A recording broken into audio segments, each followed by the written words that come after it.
Hello, everybody. This is Havovi Tarapur. I'm wondering if you'd like to join me on a walk through the divine life of Asho Zarathushtra. I know we've had this presentation up at Bhagapars for a little bit over a month now, and I'm sure that many people have already gone through, read all the posters, and moved on. But I'm wondering, if you have learned to apply some of those things to your life, whatever you've learned and read on the posters. So, even if you've been here already, I would love it if you would walk with me and let's take a walk through this divine life of our Pegambar Sahib and see what we can apply to our lives as well as know a little bit more about his status. Here we go. Okay, so in this very first poster, the very word divine life of Ushtano Zato Atharva Yospidama Zarathustra, where did these words come from? What do they mean for us? What was his role for us humans in this world? These are all things that we have to think about when we take this walk, because we want to know what his missions were when he was sent to earth, who he was, why is it a divine life? Was he a normal human being? Was he just a philosopher? Or was he something else? What do the Gathas say about Zartos Pegamber? So I want to concentrate on this word divine as opposed to uh, a man. Many people say that Zarthos Pegambur was just a man and hence religion is man-made and hence we can change religion. But here I have included the word divine in this walk through his life because I want to show what that in the Gathas, Zarthos Pegambur is not at all at any point depicted as an ordinary man. What is he depicted at? Not even as a philosopher. So unfortunately, um, es- especially in the current day, it's become the trend now to have just because his philosophy, because his Zoroastrian philosophy was so perfect and beautiful, does not mean that he was just a philosopher. So I want to examine those two concepts today with you and concentrate on this first poster a little bit. So, if Zarathustra was only a philosopher, it would mean that Zoroastrianism would not be a religion. It would be just a philosophy promoting wisdom that was based on human capacity and intellect. A philosophy that equates the good mind with that of our human ability to think and rationalize, as opposed to that of Vohuman. Now remember, Vohuman, or what is called the good mind, is actually divine consciousness, and it is the very consciousness.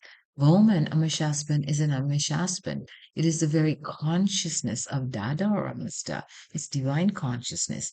And hence, for us to assume that we in our mortal lives, imperfect as we are, um, not even pious and not even saintly, we cannot assume to have woman. We have simply a human mind with both good and bad in it. So coming back to the idea of a philosophy, if this was true, if Zoroastrianism was just a philosophy, that would mean that every one of us, 81,000 more or less Zartustis, would have their own version of what our religion is. Think about it. 81,000 philosophers in their own right, but not a single Zarathustri. Is this the path of truth that we're supposed to follow? So, what is the real difference then between a philosopher and a prophet? Well, a philosopher contemplates basic principles and pursues wisdom. A prophet, on the other hand, is one who, by divine inspiration, declares to the world divine will. So in Gathas 28.0, it is sung of Zarathustra as follows: Yanim mano, yanim vacho, yanim shayotnem, ashono Zarathustrae. The message in this ha is that the thought, word, and deed of Zarathustra flow from the highest inspiration. That means that of Dada or Mazda, not like us humans. So, just to be more clear, unlike us earthly human beings, Zartos Pegamber was not philosophizing, contemplating, rationalizing, or pursuing wisdom, nor was he exaggerating a momentary or fleeting um, inspiration that he might have had. His entire being encompassed and emanated Aura Mazda's will. His every thought, word, and deed originated in Aura Mazda. And to use modern day language, you could say that his entire body was an instrument for streaming Aura Mazda's thought, word, and deed to us. So in Gatha 29:8, it is revealed to us that Aura Mazda is saying, he who is known to me as having listened to my teachings, that is Aura Mazda's teachings, in this world is none other than Zarathustra. Only he and no one else could hear or understand the teachings of Aura Mazda. It continues to say that Aura Mazda gave Huden, or the very breath of Ahu, to Zarathustra, and in so doing, Zarathustra's breath itself is deified. So, in these two ha's alone, it shows that Zarathustra was a prophet of the highest order, or as we say, Vakshure Vakshuran, a prophet of prophets. Why? Because he was made of Dada or Mazda's very own light. Uh, to clarify that concept, um, in the Hoshban prayer, it is said of Zarathustra that he is one with or united in Aura Mazda. In a Shishwanyas, it is said that Spitama Zarathustra, in whose birth and growth waters and plants rejoice, in whose birth and growth waters and plants began to grow, in whose birth and growth Angramenu ran away from this earth, which is wide and round and far for crossing over. Moreover, he who is evil, knowing Angramenush, full of death, brags thus. All the Yazids have not lacerated me against my will, but Zarathustra alone could reach me against my will. He smites me by means of his weapon of Aunavarya.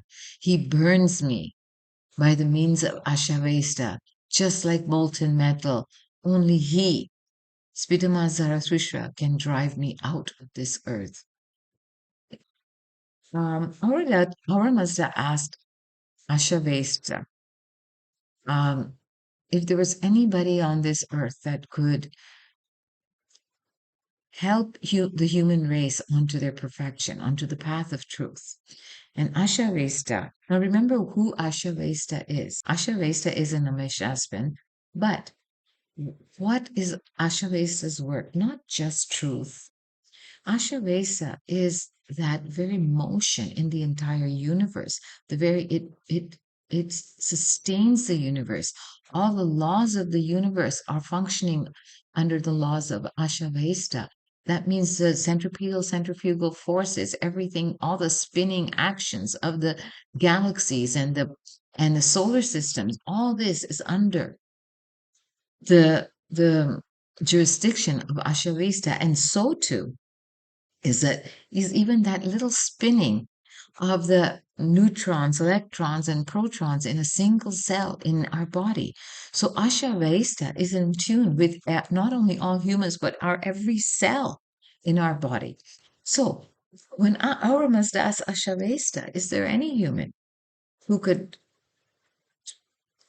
put humans on the right path? Ashavesta says no, there's nobody. Does not recognize anybody in this world who could do this. Later on, in Gatha 29:6, our Mazda says himself that there is not a single Ratu known to me, nor an Ahu known to me that will put humans on this path. Now, we haven't gone through pre-cosmogenesis, but here in pre-cosmogenesis, that means before the creation of the world, before the creation of the heavens that we know as the heavens and the uh, what we call Hasti and Nisti.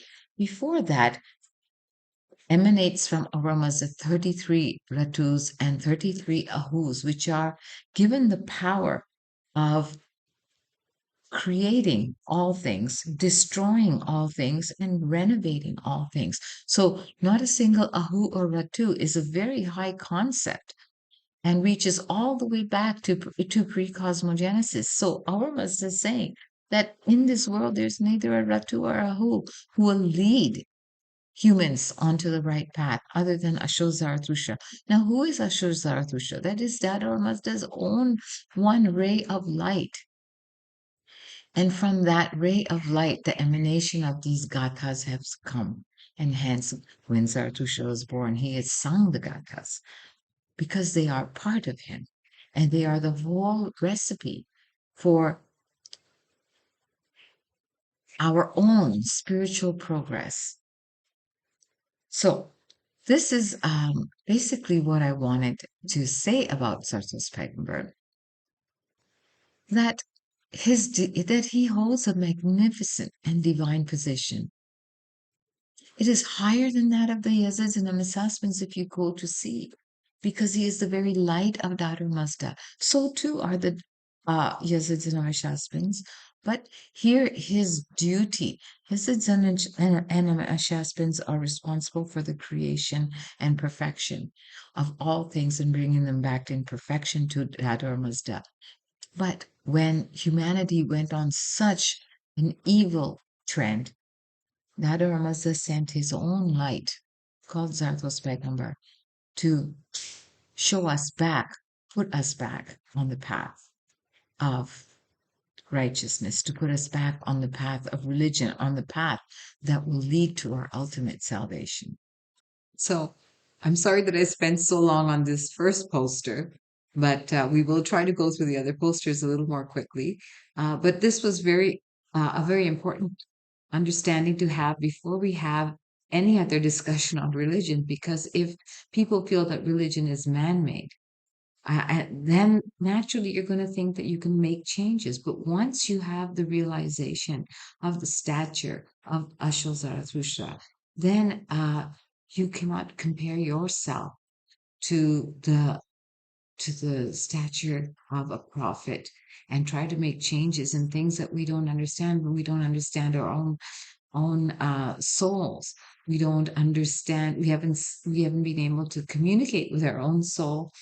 Um, we don't understand the nine parts of a human being. We have no idea about the spirituality and how things work, about creation, about the final reunion with Dara Mazda.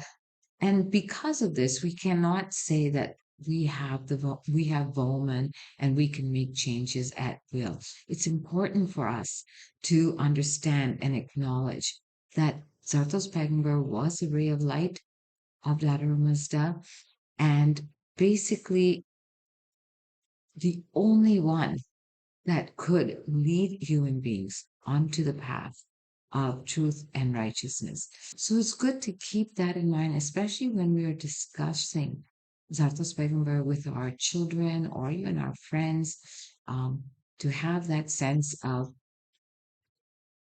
humility and to have that sense of respect for him as much as we would have for our Mazda, in the sense that he is part of our Mazda and he has come down to help us forward. So I'm really excited about this new mini series that we're going to start on Zartus Spagenberg. Please do stay with me for the next few posters that we will go through about the miracles of in his life as they relate to his infancy, and try to understand from those miracles. Even the miracle itself tells us how to apply these things and apply certain concepts to our own life to improve our life. So please do stay tuned for part two of this video and hope to see you then. Thanks. Bye bye.